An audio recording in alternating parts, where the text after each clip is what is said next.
Okay, so after a short but definitely unfortunate delay, Payday 3's 15th update is here. Still, with a refreshingly fast turnaround time between this update and update 14. Before we dive into the new weapon and heists that this update brings with it, it's worth acknowledging why it was delayed. There was a critical error with progression, seemingly caused by having some mods installed where essentially all of your progress would be reset to level 1 and any XP that you earned would be granted as renown, so there was effectively no way to level up at all. I wouldn't have expected this to be caught by Starbreeze's internal QA team, as they obviously test the game without any mods installed, and modding a game at the end of the day is always something you do at your own risk. But I'm glad we managed to catch this one, as this would have been a catastrophic bug to release in a patch on the live build. I flagged it to the team, and we started to troubleshoot to see if it was an issue just for me, but then Noli had the same issue when he got around to jumping on the early build as well. A lot of the loud gameplay in this video was recorded before the issue was resolved, without the ability to level up and unlock the weapon, and it's also worth bearing in mind that I'm playing on overkill difficulty without any skills equipped. But of course, now that we have a fix for this issue, there is gameplay of the new weapon, it just won't be present throughout the whole video. It was super refreshing to see so much transparency from Starbreeze about what went wrong with the release of this update. Elizabeth spent the Wednesday stream explaining what happened, which just doesn't feel like something that could have happened with a publisher like Plyon still involved. Starbreeze's communication here was a far cry from where it was around launch, after the release of Syntax Error, and even more recently with the silence between the Jacket Character Packs release and update 14, that brought us the Party Powder Heist, Justicar Weapon, and Armour 2.0. That update, by the way, released just under a month ago, and today we've got two new shorter experiences that serve as snapshots of existing heists and are geared towards newer players, as well as a brand new weapon in the form of the Spearfish 1895 to sink our teeth into. I hope that this bite-sized update is giving us a taste for the future, but I wouldn't get used to this update cadence just yet, as we recently heard from the new CEO that although the goal is to build up to a 4 to 6 week update cadence, we aren't there yet.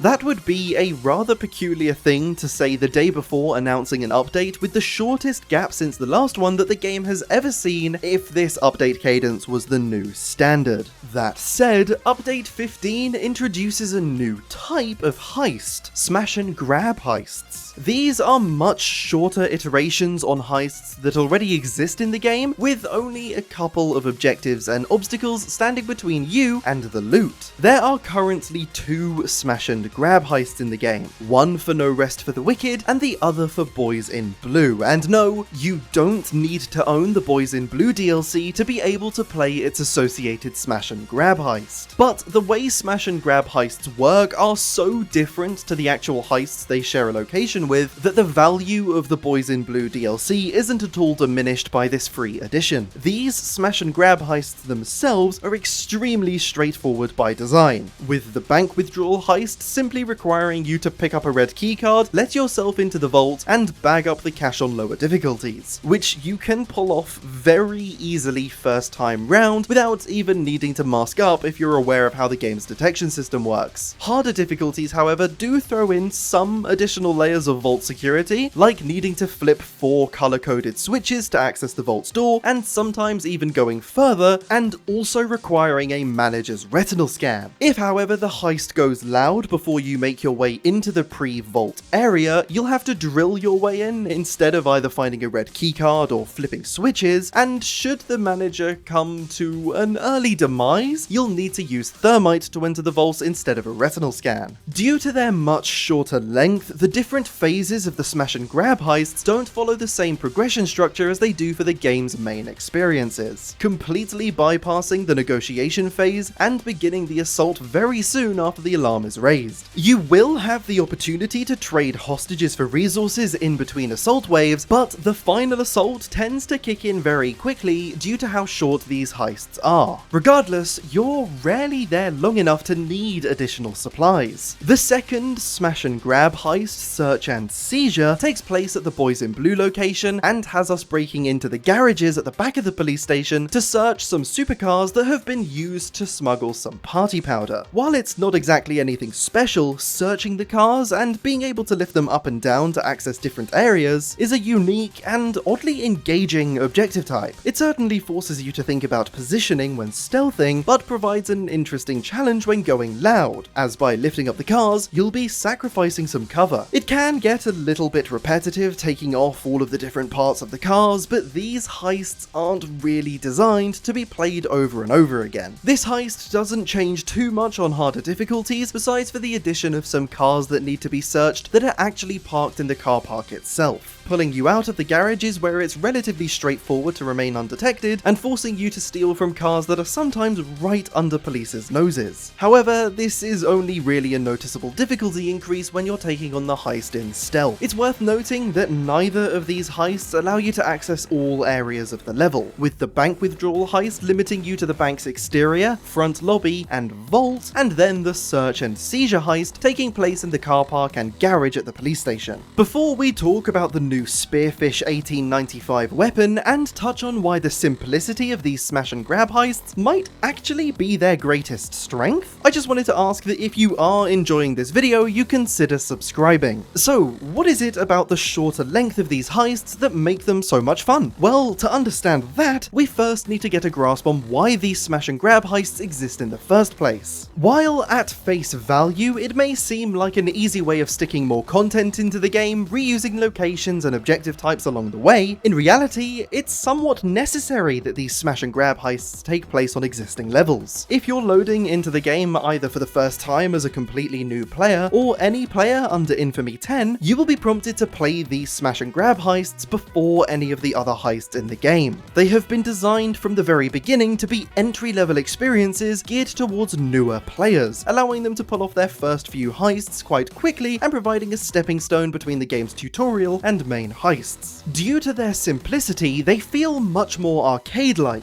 the kind of thing you'd boot up when you just wanted to pull off a quick heist and maybe engage with the game's combat, or perhaps test a build, but not necessarily looking to jump into a full 20-minute heist with a whole bunch of busy work between you and fighting that final assault. I don't think these heists are ever going to be anybody's favourite, but they will certainly keep you coming back for their simpler design and more fast-paced action on heists you already know and love. That said, there are some obvious disconnects between the smash and grab heists and their full heist counterparts. For example, the supercars clearly aren't on Boys in Blue, nor is the objective type of stripping and searching a car present on any other heist in the game, so that is currently unique to the search and seizure smash and grab heist. More interestingly though, is that the ATMs in the Secure Capital Bank during the bank withdrawal smash and grab heist can be looted. That mechanic was introduced with the First World Bank Legacy heist and has recently made its way onto other heists in the game like Diamond District, but is still noticeably missing from No Rest for the Wicked. I would adore to see more smash and grab heists added to the game going forward, and that very much feels like Starbreeze's intention here. I think it would be far too much work for me to even suggest including one of these in every update, but these smash and grab heists feel like the perfect kind of update fodder to add to the game in between the updates that bring entirely new heists. I think it would be a nice touch to see something like the supercars added to the Boys in Blue heist as a random opportunity for additional loot, especially since those assets and objective types now exist seemingly within the same framework as the Boys in Blue heist. That said, I don't know enough about game development to say whether or not that is a simple or complicated thing to do, but regardless, it's something I can put out there as an idea I think would be quite cool. Update 15 also brings with it a nerf to the way Armour Repair kits interact with the game's new armor type, preventing it from regenerating all of your impact armor at once and instead just restoring your current plate. And finally, we have the Spearfish 1895. This new weapon is a beautiful looking lever action rifle with great animations to match. The weapon actually has somewhat of a unique feature, as when fired from the hip you're able to shoot this thing at quite a rapid pace, though by aiming down sight, the speed at which you can fire is effectively halved. This makes it an interesting weapon to play with, as due to its tight hip-fire spread, firing from the hip in a run-and-gun style hitting headshots is surprisingly viable. Then again, you can stick a long-range scope on this thing if you'd rather keep your distance. It's a reliable two-shot weapon at most ranges, but an absolute headshot machine once once you get a feel for how the weapon handles. One of the main reasons I consistently use the FSA is not just because it's by far the strongest weapon in the game at the moment, but more that I find it to be the most satisfying to use as well. The Spearfish is very close to overthrowing everybody's favourite spammable shotgun in my eyes though. It's certainly one of the game's more unique weapons, and I'll be interested to see where it finds itself slotted in the game's meta, given that although it is a strong weapon that is exceptionally satisfying to use, there are objectively better weapons in the game. All in all, Update 15 is a really welcome update, and with it coming so soon after the game's most recent DLC, it's hard to complain about this one at all. The Spearfish is an excellent addition to the game's weapon arsenal, and the smash and grab heists, while relying on repurposed content, are a great place for new players to start. Not to mention that on harder difficulties, they can actually provide quite an engaging experience for veteran heisters just looking to jump straight into the action. They are short, satisfying to pull off, and exactly the type of content I'd like to see added to the game more frequently in between major DLCs. As always, let's keep the conversation going in the comment section down below. Let me know what you think of Update 15. Are you enjoying the smash and grab heists, or do you think they leave more to be desired? I truly think for something that is so obviously designed for newer players, I'm really satisfied with how much I've been enjoying playing them on the harder difficulties for some more fast-paced action. Let me know what you think of the Spearfish as well, and if you haven't already heard that Payday 2 is also receiving an update sometime soon, well, you have now. We recently discussed whether Payday 2 and Payday 3 could coexist alongside each other, with both games in the franchise receiving content updates going forward. You can click the video on screen now to hear my thoughts on that. Thank you very much for watching, and I'll see you